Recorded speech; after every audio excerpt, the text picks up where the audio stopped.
এই টার্নিং দামে যে আমরা ঘুরতে অনেক সমস্যা লাগে এই ঝুপঝাপের কারণে। একটা গাড়ি আরেকটা গাড়ি দেখা যায় না, অনেক সমস্যা দেয়। তারপর আবার রাত্রেবেলা চোর ডাকাতেরও সমস্যা।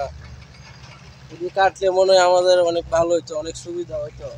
রাস্তায় অনেক মানে যানজট থাকে, তারপরে এই রাস্তার মধ্যে অনেক রাত্রে গাড়ি চালালে অনেক অসুবিধা হয়।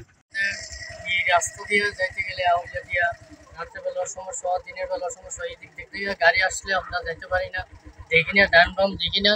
অনেক সময় ডান চাপে আসে, কিসের জন্য দেখা ঝুপঝাড়ের জন্য দেখতে পারি না। ঝুপঝাড়ে এমন অবস্থা হয়েছে, ভয়ঙ্কর অবস্থা হয়ে গেছে।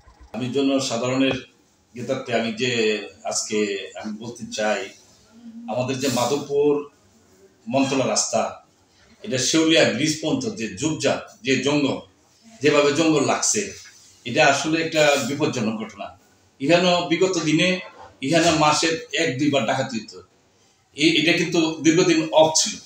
এখন যে অবস্থা, এখন যেভাবে জঙ্গল গাছ হয়েছে, দুই পাশে হয়েছে, বড় হয়েছে, কিছুই দেখা যায় না। যেহেতু সামনের গাড়ি যেমন একটা মোড় আছে, আমরা আলাপুর ব্রিজের এখানে, এই মোড়টার এখানে আসলে গাড়ি দেখাই যায় না। এই গাড়ি থেকে রোড আর গাড়ি আসতেছে কিনা, গাড়ি হয় কিনা।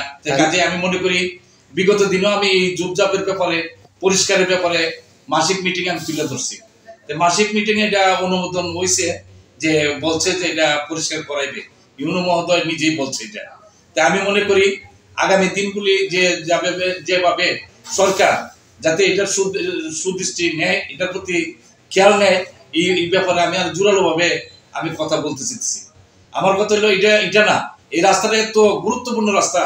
এটা মাধবপুর দক্ষিণ অঞ্চল 4টা ইউনিয়ন এটাতে আছে, অবস্থান আছে। যেমন ধর্মগড়, চৌমনি, বড়া, আদাবর ইউনিয়ন। এখানে প্রায় 2-2.5 লাখ মানুষের প্রতি যাতায়াত হয়ে থাকে।